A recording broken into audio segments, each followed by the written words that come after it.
Bliss and Babu. I'm here to talk in favor of women rights. So എനിക്ക് പറഞ്ഞു തുടങ്ങാനുള്ളത്, ഇപ്പോൾ നമ്മൾ woman പ്രൊട്ടക്ഷനെ കുറിച്ച് പറയുകയാണെങ്കിൽ നമ്മൾ സ്റ്റാർട്ട് ചെയ്യേണ്ടത് നമ്മുടെ ഭരണഘടനയിൽ നിന്നാണ് എന്ന് ഞാൻ വിശ്വസിക്കുന്നു.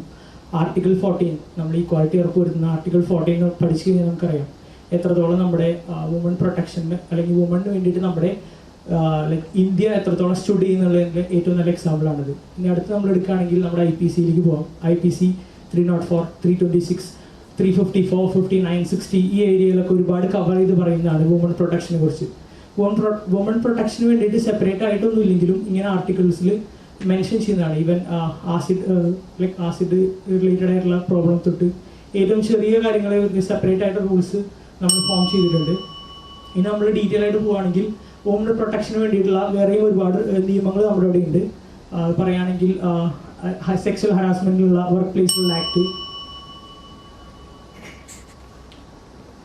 വാക്കിന്റെ താളവും ഹൃദയത്തിന്റെ താളവും ഒരിക്കൽ പോലും വ്യതിരിതമാകാതെ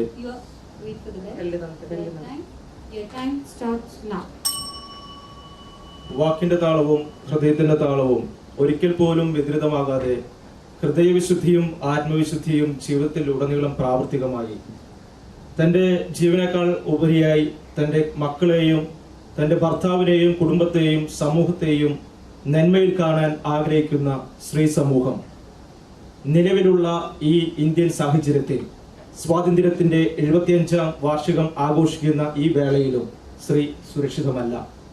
സ്ത്രീ സുരക്ഷിതമല്ലാത്തത് സ്വന്തം കുടുംബത്തിൽ, തൊഴിലിടങ്ങളിൽ, പൊതുസമൂഹങ്ങളിൽ, പൊതുഗതാഗത മേഖലകളിലും ഒപ്പം ഭരണഘടനയെ എതിർക്കുന്ന തരത്തിലേക്ക് ഇന്ന് ഭരണകൂടം പോലും വംശീയമായി അധിക്ഷേപിക്കുന്ന തരത്തിലേക്ക് പോലും ഇന്ന് ഇന്ത്യയിലെ സ്ത്രീകൾ ചൂഷണം ചെയ്യപ്പെടുന്നു എന്നുള്ളതാണ് എനിക്ക് ആമുഖമായി പറയാനുള്ളത്. അതാണ് മണിപ്പൂരിൽ ഇന്ന് സംഭവിച്ചുകൊണ്ടിരിക്കുന്നത്. ഓക്കെ, ഇനി അടുത്ത 5 മിനിറ്റ് സമയം നിങ്ങൾക്ക് പരസ്പരം സംവാദം നടത്താനുള്ള സമയമാണ്. 4 മിനിറ്റ് എത്തുമ്പോഴാണ് നിങ്ങൾക്ക് വാണിംഗ് ബെൽ ലഭിക്കുക. 30 സെക്കൻഡുകളിൽ സംസാരിക്കും. അതിനിടയിൽ പരസ്പരം ഖണ്ഡിച്ച് നമുക്ക് സംസാരിക്കാവുന്നതാണ്. ഓക്കെ, എൻ്റെ സുഹൃത്ത് പറഞ്ഞ മണിപ്പൂർ സമയം ടൈം ബെല്ല് അടിച്ചതിന് ശേഷം. ഓക്കെ, എൻ്റെ സുഹൃത്ത് മണിപ്പൂർ പറഞ്ഞതുകൊണ്ട് തന്നെ നമ്മൾ ഒരുപാട് ഫേമസ് ആയ ഒരു കേസിൽ നിന്ന് തന്നെ ഞാൻ സ്റ്റാർട്ട് ചെയ്യാമെന്ന് വിചാരിക്കുകയാണ്. നിർഭയ കേസ് നമുക്ക് എല്ലാവർക്കും അറിയാം, ഒരുപാട് ചർച്ച ചെയ്യപ്പെട്ടൊരു കേസാണ്. നിർഭയ കേസ് 2012 നടക്കുന്നത്. നമ്മൾ നിർഭയ കേസിന് അതിൻ്റെ എല്ലാ ഇഷ്യൂ കഴിഞ്ഞ് അതിൻ്റെ വെർഡിക്റ്റ് വരുന്നത് 2017 അതിൽ ഹാങ് ടു ഡെത്ത് ആയിരുന്നു അവർക്ക് വിധിച്ചിട്ടുണ്ടായിരുന്ന വിധി. 2020 നമ്മൾ നടപ്പിലാക്കിയിട്ടുണ്ടായിരുന്നു. സോ നമ്മളുടെ നിയമം നമുക്കൊരിക്കലും പറയാൻ പറ്റില്ല നിയമത്തിനൊന്നും സാധിക്കുന്നില്ല എന്ന്. കാരണം എന്താണെന്ന് വെച്ച് കഴിഞ്ഞാൽ നമുക്ക് 100 കണക്കിന് എക്സാമ്പിൾസ് എടുക്കാൻ പറ്റും. നമുക്കൊരിക്കലും ഒരു GCC കൺട്രീസിലെ പോലെ ഇന്ന് തന്നെ ശിക്ഷ വിധിക്കുന്ന, അപ്പം നമ്മൾ ജനഗണന എന്ന് പറയുന്ന ഒരു മൂവി കാണുകയാണെങ്കിൽ നമുക്കറിയാം നമ്മൾ ഇമോഷൻസിന്റെ പുറത്ത് ഒരിക്കലും നമുക്ക് ജഡ്ജ് ചെയ്യാൻ പറ്റില്ല. നമ്മൾ എന്താണ് എന്നുള്ളത് നമ്മൾ പഠിച്ചതിന് ശേഷം മാത്രമേ ജഡ്ജ് ചെയ്യാൻ പറ്റുള്ളൂ. നമ്മുടെ IPC എപ്പോഴും എൻഷുർ ചെയ്യുന്ന കാര്യം ഒരിക്കലും ഒരു നിരപരാധി ശിക്ഷിക്കപ്പെടരുത് എന്നുള്ളതാണ്. അതിനു വേണ്ടിയിട്ടുള്ള എല്ലാ സംവിധാനങ്ങളും നിയമത്തിലുണ്ട്. ഈവൻ ഞാനൊരു പ്രതിയാണ് നമ്മൾ പറയുന്നുണ്ട്, ലൈക്ക് തെളിയുന്നത് വരെ ഞാൻ ഒരിക്കലും പ്രതിയാണെന്ന് പറയാം, പ്രതിയാണെന്ന് ലൈക്ക് പ്രൂവ് ചെയ്യുന്നത് വരെ ഞാൻ പ്രതിയല്ല. സോ അതുവരെ എനിക്ക് എൻ്റെ ശരികൾ പ്രൂവ് ചെയ്യാനുള്ള അവസരമുണ്ട്. സോ അങ്ങനെ നമ്മൾ ചിന്തിച്ച് നോക്കുകയാണെങ്കിൽ നമ്മുടെ വെർഡിക്റ്റ്, നമ്മുടെ IPC ആണെങ്കിലും നമ്മുടെ ഭരണഘടനയാണെങ്കിലും ഒരുപാട് കാര്യങ്ങൾ ലൈക്ക് ഫോർ വുമൺ ചെയ്യുന്നുണ്ട്. ഇനി ഇതിന് പുറമേ വരികയാണെങ്കിൽ നമ്മളിപ്പോൾ റിയാക്റ്റീവ് ആയിട്ടുള്ള കാര്യങ്ങളെ കുറിച്ചാണ് പറയുന്നത്. ഒരു ഇഷ്യൂ ഉണ്ടായി അതെങ്ങനെ സോൾവ് ചെയ്തു എന്നതിനെ കുറിച്ചാണ് പറയുന്നത്. പക്ഷെ നമ്മൾ ചിന്തിച്ച് നോക്കുകയാണെങ്കിൽ ഇങ്ങനെ ഒരു ഇഷ്യൂ ഉണ്ടാവാതിരിക്കാൻ വേണ്ടി നമ്മൾ എന്തൊക്കെ ഇനീഷ്യേറ്റീവ് വന്നിട്ടുണ്ട്. ഒരുപാട് വുമൺ സെല്ലുകളായിക്കോട്ടെ, NGOs ആയിക്കോട്ടെ. ഇപ്പോൾ പറയുകയാണെന്ന് വെച്ച് കഴിഞ്ഞാൽ ലൈക്ക് 24/7 അവർക്ക് കോൾ ചെയ്യാനുള്ള ലൈക്ക് 7 അവർക്ക് കോണ്ടാക്ട്. നിയമത്തെ കൂട്ടുപിടിച്ചുകൊണ്ട് സ്ത്രീകൾക്ക് നേരെയുള്ള അതിക്രമങ്ങളെ മഹത്വവൽക്കരിക്കാനുള്ള ഒരു ശ്രമമാണെന്നാണ് എനിക്ക് തോന്നുന്നത്. എൻ്റെ പ്രിയ സുഹൃത്ത് നിർഭയയെ കുറിച്ച് പറഞ്ഞു. ഞാൻ ചോദിക്കട്ടെ, നിർഭയയ്ക്ക് മുമ്പും ഈ കേരളത്തിലും ഇന്ത്യയിലും സ്ത്രീകൾക്കെതിരെയുള്ള ആക്രമണം ഉണ്ടായിട്ടുണ്ട്. നിർഭയല്ല അവസാനത്തേത്. ഇപ്പോൾ ഞാനും നിങ്ങളും സംസാരിക്കുന്നത് രാജ്യത്തിന്റെ ഒരു പൊതു തെരഞ്ഞെടുപ്പിന്റെ 6ാം ഘട്ടത്തിൽ വോട്ട് നിൽക്കുന്ന ഒരു സമയത്താണ്.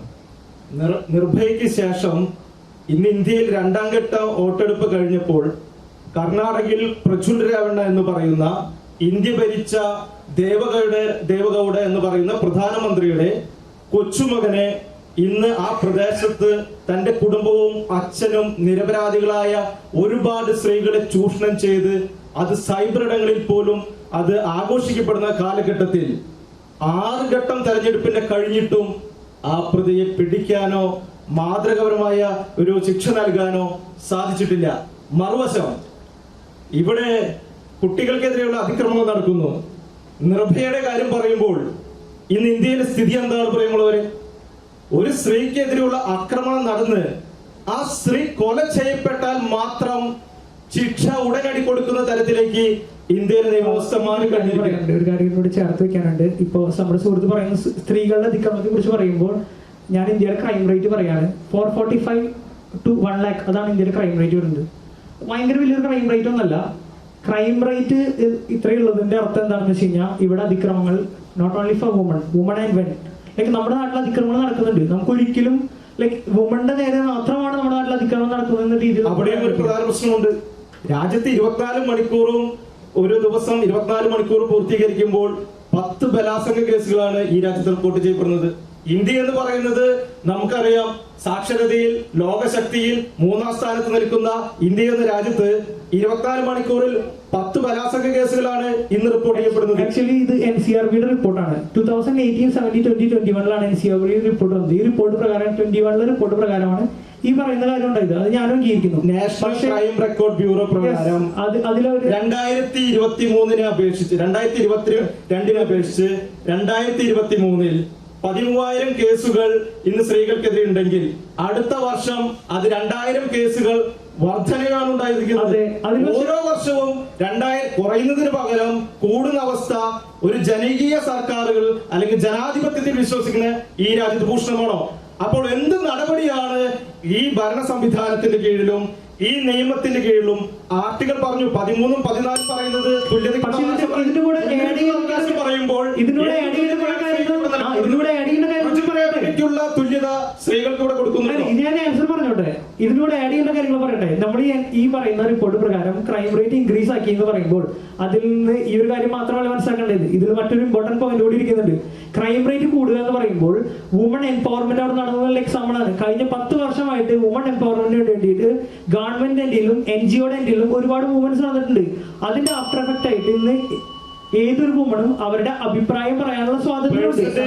സമയം